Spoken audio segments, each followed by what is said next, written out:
నా మీద కేసులు పెట్టింది ఎవరు? చంద్రబాబు నాయుడు గారు, కాంగ్రెస్ పార్టీ ఇద్దరు కలిసి నా మీద కేసులు పెట్టారు. నా మీద కేసులు వచ్చింది ఎప్పుడు? రాజశేఖర రెడ్డి గారు ముఖ్యమంత్రిగా ఉన్నంతసేపు రాజశేఖర రెడ్డి గారు ఆనరబుల్ మ్యాన్. రాజశేఖర రెడ్డి గారు ముఖ్యమంత్రిగా ఉన్నంతసేపు రాజశేఖర రెడ్డి గారి మీద కేసులు లేవు. జగన్మోహన్ రెడ్డి అనే వ్యక్తి కాంగ్రెస్ పార్టీలో ఉన్నంత వరకు జగన్మోహన్ రెడ్డి మీద కేసులు లేవు.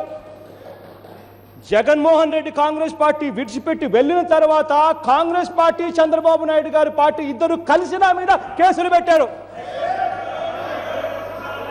అయినా కూడా అధికారంలో ఉన్న సోనియా గాంధీతో పోరాటం చేయడానికి నేను వెనకడుగు వేయాల.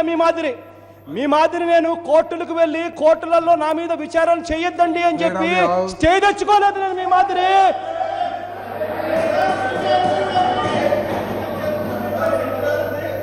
అధ్యక్ష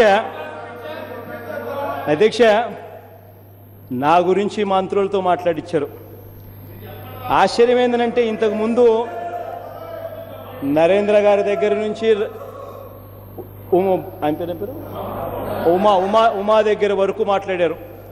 అచ్చెయ్య నాయుడు దగ్గర నుంచి ప్రతి మంత్రి టైం తీసుకొని నా గురించి తిట్టించే కార్యక్రమం చేశారు. ఒకటి అడుగుతా ఉన్నా, ఇదే చంద్రబాబు నాయుడు గారిని అడుగుతా ఉన్నా నేను. 1978లో ఆయన రాజకీయాల్లోకి వచ్చినప్పుడు ఆయన ఆస్తి 2 ఎకరాలు. ఇవాళ ఆయన ఆస్తి 2 లక్షల కోట్లు ఎక్కడి నుంచి వచ్చిందని అడుగుతా ఉన్నా. ఆయన మీద ఆరోపణలు కోర్టుల్లో కేసేస్తే కేసుల నుంచి విచారణ జరగకుండా తప్పించుకునే కార్యక్రమం చేశాడు. ఆయన మీద ఎంక్వైరీ చేయించుకుందాం. ఇవాళ ఇదే సిబిఐ చేత చంద్రబాబు నాయుడు గారి మీద విచారణ చేయిస్తాం. రెడీనా అని అడుగుతా ఉన్నా. చంద్రబాబు నాయుడు గారి ఆస్తుల మీద విచారణ చేయిద్దాం. రెడీనా అని అడుగుతా ఉన్నా. ఇదే రాజధాని భూముల విషయంలో సిబిఐ చేత ఎంక్వైరీ చేయిద్దాం. రెడీనా అని అడుగుతా ఉన్నాను. ఇదే సిబిఐ చేత. అధ్యక్ష నిన్న పేపర్లలో చదివే అధ్యక్ష, సాంబశివరావు, మునిశంకర్ వీళ్ళిద్దరూ నారాయణ గారి బామ్మర్దులు, మేము కొన్నాము అని చెప్పి ఒప్పుకుంటూ, ప్రమీల అని చెప్పి ఆవిడ కూడా నిన్న మేము కొన్నాము అని చెప్పి నారాయణ కాలేజీలో వాళ్ళ దగ్గర వాళ్ళు అన్నారు. రావుల కిషోర్ భార్య ఒప్పుకుంది. పయ్యావుల కేశవ్ కూడా నా కొడుకు పేరుతో నేను ధైర్యంగా కొన్నాను అని చెప్పి ఆయన అన్నాడు. అధ్యక్ష నాకు నిజంగా అర్థం కావడం లేదు. నాకు ఒకటి అర్థం కావడం లేదు. ఇదే నేను చంద్రబాబు నాయుడు గారిని ఛాలెంజ్ చేస్తా ఉన్నా. చంద్రబాబు నాయుడు గారి మీద మామూలు కరప్షన్ కాదు అధ్యక్ష. 22 నెలల్లో 2 విషయాలు అధ్యక్ష. ఒకటి, ఈ భూములకు సంబంధించి చంద్రబాబు నాయుడు గారే దోషి. ఇన్సైడర్ ట్రేడింగ్ అనేది పెద్ద క్రైమ్. ఇన్సైడర్ ట్రేడింగ్ కిందికి ఇదంతా వస్తుంది.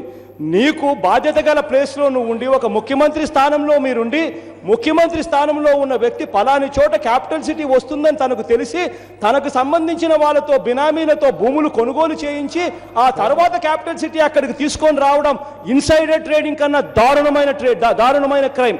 దీనికి సిబిఐ చేత ఎంక్వైరీ చేయిద్దాము అని చెప్పి నేను అడుగుతా ఉన్నాను. ఇదొకటే కాదు, నేను ఒకటే అడుగుతా ఉన్నా అధ్యక్ష. చంద్రబాబు నాయుడు గారిని సూటిగానే అడిగా, ఛాలెంజ్ చేస్తూ అడిగా, సిబిఐ చేత విచారణ చేయిద్దాము అని చెప్పి సూటిగా అడిగా. సిబిఐ చేత విచారణ చేయిద్దామన్నా. సిబిఐ అంటే మీరు ఢిల్లీలో కేంద్రంలో ఉన్నా మీరు మేనేజ్ చేసుకుంటారన్న భయం నాకు కాస్తో కూస్తో ఉన్నా ధైర్యం చేసి అడుగుతా ఉన్నా, సిబిఐ చేతనే ఎంక్వైరీ చేయిద్దామని చెప్పి. రెడీనా? అసలు నాకు అర్థం కావాల్సిన పని ఏంటంటే, పలాని చోట రాజధాని వస్తుందన్న సంగతి నీకు తెలిసి ఉండి నువ్వు నాగార్జున యూనివర్సిటీ దగ్గర ఇంకొక చోట రాజధాని వస్తూ ఉందని చెప్పి భ్రమను కల్పించి నీ బినామీల చేత ఇక్కడ పూర్తిగా భూములు కొనించిన తర్వాత నువ్వు ఇక్కడ రాజధాని వస్తుందని ఇక్కడ డిక్లేర్ చేసావు. ఇది రైతులకు మోసం చేయడం కాదా అని అడుగుతా ఉన్నా నేను. నాకు ఇంకోటి అర్థం కావాల్సిన పని, మీరు యాక్షన్ తీసుకోవడం ఏంటండి? అసలు నిందితులు నువ్వే. ఇన్సైడర్ ట్రేడింగ్ చేసింది నువ్వే. అవును, ఇన్సైడర్ ట్రేడింగ్ చేసింది మీరు. ఓత్ ఆఫ్ సీక్రసీ ముఖ్యమంత్రిగా ప్రమాణ చేసేటప్పుడు ఓత్ ఆఫ్ సీక్రెసీ తీసుకుంటారు. ఓత్ ఆఫ్ సీక్రెసీ అంటే ఏమిటో తెలుసా? ఓత్ ఆఫ్ సీక్రెసీ అంటే ఫలాని చోట ఫలానిది వస్తుంది అని తెలిసి దానివల్ల నీకు సంబంధించిన వాళ్లకు నీకు లాభం చేకూర్చేందుకు నువ్వు వాళ్ళకి ఇన్ఫర్మేషన్ ఇవ్వకూడదు అన్నది oath of secrecy. Oath of సీక్రెసీని మీరు బ్రీచ్ చేశారు. ఇన్సైడర్ ట్రేడింగ్ కిందకి వస్తుంది. ఇది ఎంక్వైరీకి రెడీ కాండి అని చెప్తాం. అధ్యక్ష, సాక్షి పేపర్ నరేంద్ర గారు చదివారు. దాంట్లో ఎక్కడైనా ముఖ్యమంత్రి గారు ప్రకటించారు అని ఎక్కడన్నా ఉందా? ఏ పేపర్లో అయినా లీకులు రాస్తారు. అందులో అక్కడ జేసీ దివాకర్ రెడ్డి గారి పేరు, ఇంకొకరి పేరు రాస్తా ఉన్నప్పుడు లీకుల పరంగా రాయడం అన్నది ఒక పేపర్ మామూలుగా ఏ పేపర్ అయినా చేసే పని. నూజువీడు దగ్గర, నగిరిపల్లె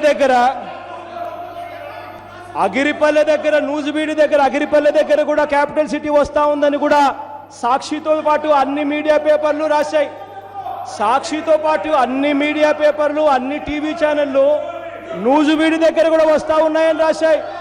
దాంట్లో కూడా చెప్పింది కూడా చంద్రబాబు నాయుడు గారు ప్రకటన చేసింది ఎప్పుడో తెలుసా? చంద్రబాబు నాయుడు గారి ప్రకటన 28/12/2014 చంద్రబాబు నాయుడు గారు ప్రకటన చేశారు. అంతకుముందు చంద్రబాబు నాయుడు గారు ప్రకటన చేయలేదు సార్. అంతవరకు చంద్రబాబు నాయుడు గారు అగిరిపల్లె అనేవాడు, అక్కడనేవాడు, ఇక్కడనేవాడు, కన్ఫ్యూజన్ క్రియేట్ చేసేవాడు. క్యాపిటల్ సిటీ ఇక్కడ వస్తా ఉంది అని చంద్రబాబు నాయుడు గారు డిక్లేర్ చేసింది 28 డిసెంబర్ 2014 చంద్రబాబు నాయుడు గారు డిక్లేర్ చేశారు. నేను ఇప్పటికి కూడా అడుగుతా ఉన్నా, నేను ఛాలెంజ్ చేసింది సిబిఐ ఎంక్వైరీ. మీ ప్రభుత్వం, మీరు మద్దతు తెలుపుతా ఉన్న బీజేపీ అక్కడ మీరు కేబినెట్ లో ఉన్నా కూడా నేను సిబిఐ ఎంక్వైరీకి అడుగుతా ఉన్నా. ఆ సిబిఐ ఎంక్వైరీ విషయంలో మాత్రం చెప్పకుండా మిగిలినటువన్నీ ఏమేమో చేస్తారు. ఇన్సైడర్ ట్రేడింగ్ చేసింది నువ్వు, ఇన్సైడర్ ట్రేడింగ్ చేసింది మీరు. దాన్ని బట్టి అర్థమవుతా ఉంది చంద్రబాబు నాయుడు గారు ఏ లెవెల్లో నిజాయితీ పరుడు అన్న సంగతి. అధ్యక్ష కంటిన్యూ చేస్తూ అధ్యక్ష నా గవర్నర్ ప్రసంగాన్ని. అధ్యక్ష, వారు సింగపూర్ కంపెనీసు సింగపూర్ కంపెనీస్కి ఏదైతే తీసుకొస్తా ఉన్నారో భూములు ఇచ్చి రియల్ ఎస్టేట్ వ్యాపారం చేయించడం కోసం, ఆ సింగపూర్ కంపెనీలకు